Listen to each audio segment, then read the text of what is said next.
Puji Tuhan, jumpa lagi dalam program Doa Pagi GPDI Budi Mulia. Tuhan Yesus baik, kita masih bisa jumpa lagi, baca firman Tuhan bersama, berdoa bersama, menikmati kemurahan Tuhan di hari yang baru.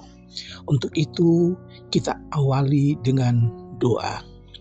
Bapa yang kami panggil dalam nama Tuhan Yesus Kristus, mengucap syukur Tuhan berikan kami lagi kesempatan untuk bersekutu, membaca firman Tuhan. Kami dapat berdoa menikmati berkat Tuhan dari hari ke hari. Mohon Tuhan sendiri yang pimpin program doa pagi ini dari awal sampai selesai. Di dalam nama Tuhan Yesus Kristus. Haleluya. Amin. Puji Tuhan, Bapak, Ibu, Saudara.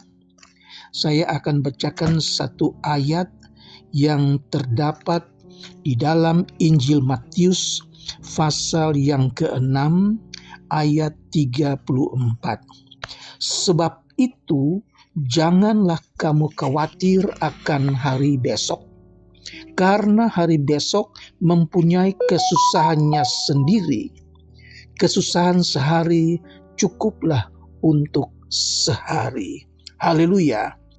Puji Tuhan, Bapak, Ibu, Saudara, meskipun tema ini sudah berulang-ulang kali ditayangkan, sudah sering kali dibawakan di dalam khotbah, di mimbar, tetapi tetap tema ini, rasa khawatir ini tetap menjadi perbincangan jemaat di hari-hari belakangan ini. Karena kita hidup bukan lagi di zaman yang melimpah, tapi justru penuh dengan hal-hal yang membuat rasa khawatir, rasa cemas menghadapi kehidupan sehari-hari, rasa cemas akan sesuatu hal. Dan ini perlu kita ingatkan lagi bahwa Yesus ingatkan supaya jangan kita khawatir, jangan kita gelisah, jangan kita merasa tidak tentram menghadapi hidup ini. Karena kita harus percaya bahwa di dalam Yesus ada pertolongan, di dalam Yesus ada jalan keluar. Puji Tuhan, saudara-saudaraku yang kekasih, saya ingat satu ayat yang terdapat di dalam Roma pasal 8 ayat yang ke-28. Kita tahu sekarang bahwa Allah turut bekerja dalam segala sesuatu untuk mendatangkan kebaikan bagi mereka yang mengasihi Dia, yaitu bagi mereka yang terpanggil sesuai dengan rencana Allah. Haleluya.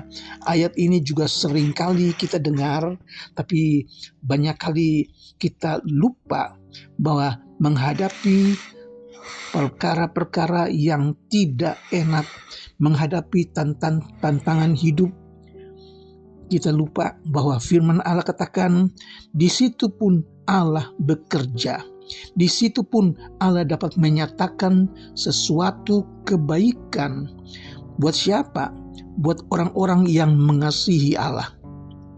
Yaitu buat mereka yang Tuhan panggil sesuai dengan rencana Tuhan. Jadi bukan untuk semua orang ayat ini ditujukan. Ayat ini berlaku bagi mereka yang mengasihi Allah, yaitu saudara dan saya. Dan bagi mereka yang telah menyerahkan dirinya kepada Allah melalui iman kepada Yesus Kristus. Haleluya. Di dalam Ulangan pasal yang ke-20 ayat 6 katakan, tetapi aku menunjukkan kasih setia kepada beribu-ribu orang, yaitu kepada mereka yang mengasihi aku dan yang berpegang pada perintah-perintahku. Haleluya, saudara. Allah menunjukkan kasih setianya. Allah menunjukkan pemeliharaannya, perlindungannya kepada beribu-ribu orang yang mengasihi Allah. Yaitu bagi mereka yang percaya, mereka yang taat kepada firman Allah. Dan banyak kali ketika kita mengalami hal-hal yang berat, menghadapi pergumulan-pergumulan yang membuat kita merasa sangat berat, kita lupa bahwa di situ pun Allah dapat bekerja melalui apa yang kita hadapi. Saya ingat Kejadian pasal 45 ayat 5. Di situ dikatakan oleh Yusuf, janganlah bersusah hati. Ini Yusuf katakan kepada kakak-kakaknya, mereka yang datang ke Mesir untuk membeli gandum di Mesir, karena di kampung mereka gandum sudah habis. Terjadi bahaya kelaparan yang parah waktu itu, sehingga ayah mereka Yakub suruh mereka pergi ke Mesir, beli gandum di Mesir.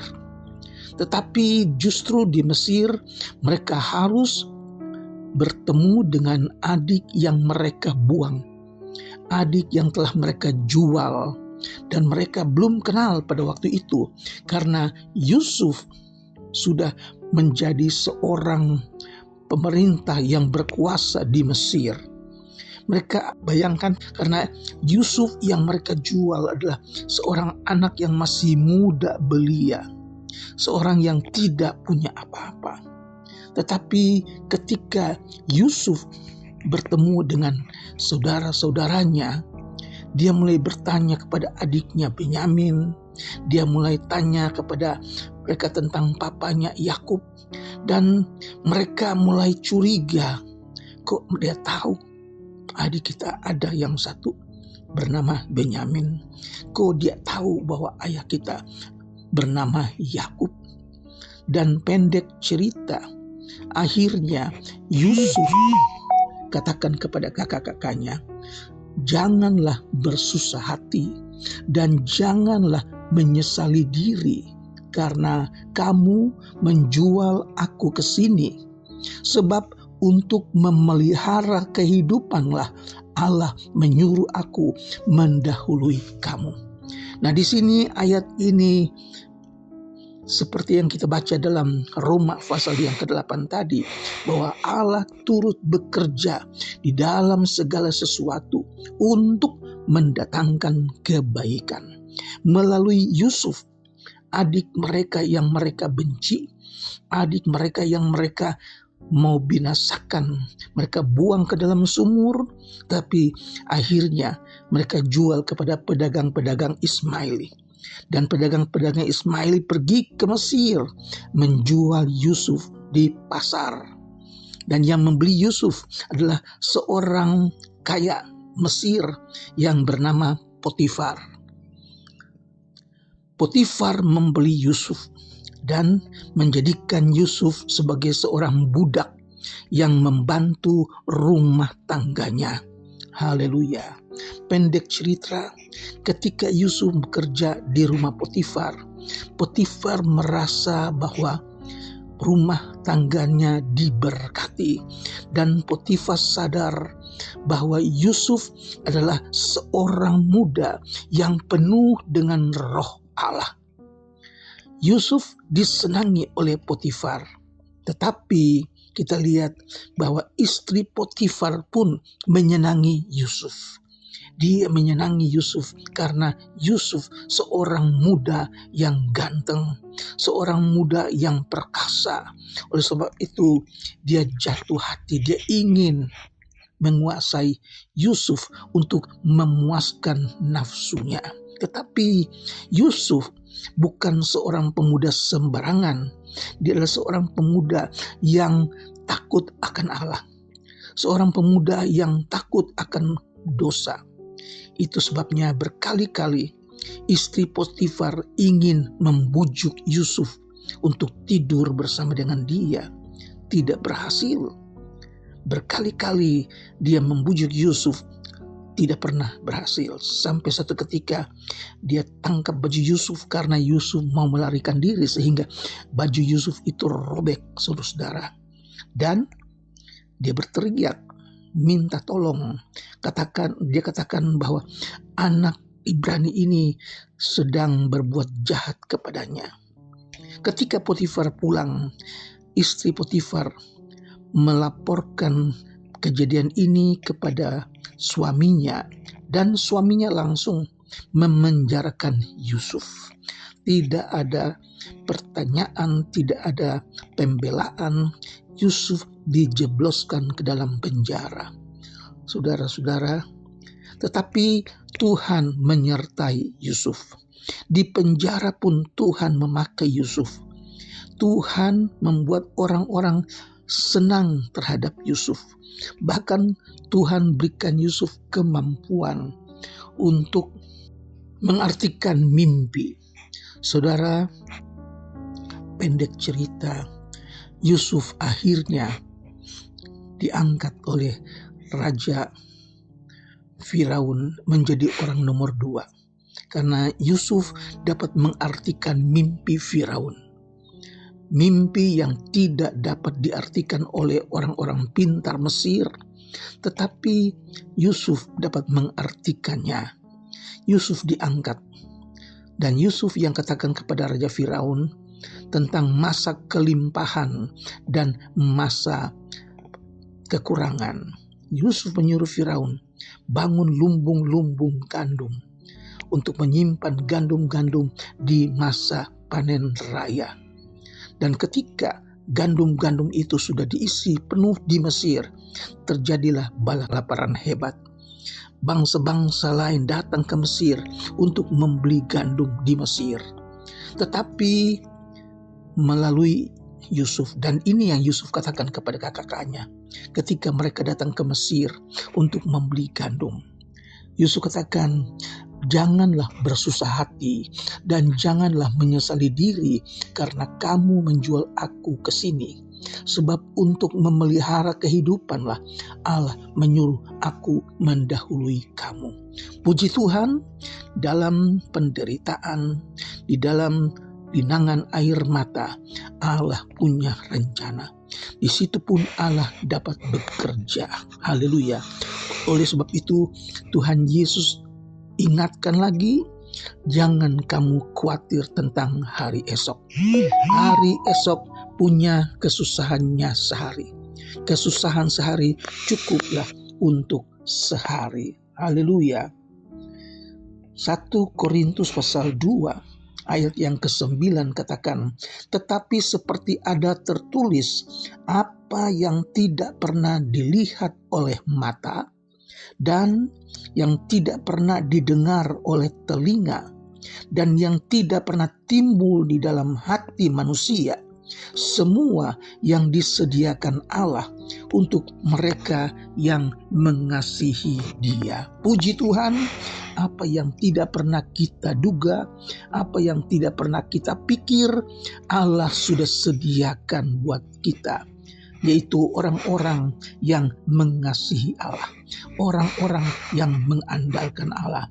Dan Bapak, Ibu, Saudara sekalian juga adalah orang-orang yang dipilih Allah, orang-orang yang mengandalkan Allah, dan Allah sudah sediakan semuanya buat kita sekalian. Puji Tuhan, Tuhan kiranya memberkati Bapak Ibu sekalian, supaya kita hanya berserah kepada Allah. Tidak perlu khawatir yang berlebihan, tidak perlu cemas, tidak perlu bergelisah untuk hari esok. Hari esok ada susahnya sendiri. Hari ini susahnya cukup untuk hari ini. Tuhan memberkati di dalam nama Yesus. Amin. Mari kita berdoa. Kami mengucap syukur buat firman Tuhan, mengingatkan kami lagi supaya jangan kami khawatir, jangan sampai kami menjadi cemas, hilang iman, hilang pengharapan. Tapi biar kami taruh harapan kami hanya di dalam nama Yesus. Tuhan Yesus yang berjanji, Yesus juga yang akan menepati janjinya. Memberkati semua pemirsa yang mengikuti program doa pagi ini. Tuhan Yesus, rumah tangga Tuhan berkati, pekerjaan kantor, pekerjaan di rumah, pekerjaan dalam bidang transportasi, mereka yang mencari rezeki, Tuhan berkati. Berikan kesehatan, kekuatan, tambahkan sukacita di dalam melayani. Kami berdoa juga untuk mereka yang belum bekerja, yang mencari pekerjaan, Tuhan buka jalan. Hamba-Mu berdoa buat jemaat yang sakit, yang lemah, yang bertanggungan berat. Tuhan, mari datang, jamah mereka, sembuhkan mereka, angkat beban mereka, berikan mereka iman, kemenangan buat mereka yang percaya kepada Tuhan. Terpujilah nama-Mu Yesus. Kami serahkan semuanya ke dalam tangan Tuhan. Di dalam nama Tuhan Yesus Kristus. Haleluya. Amin.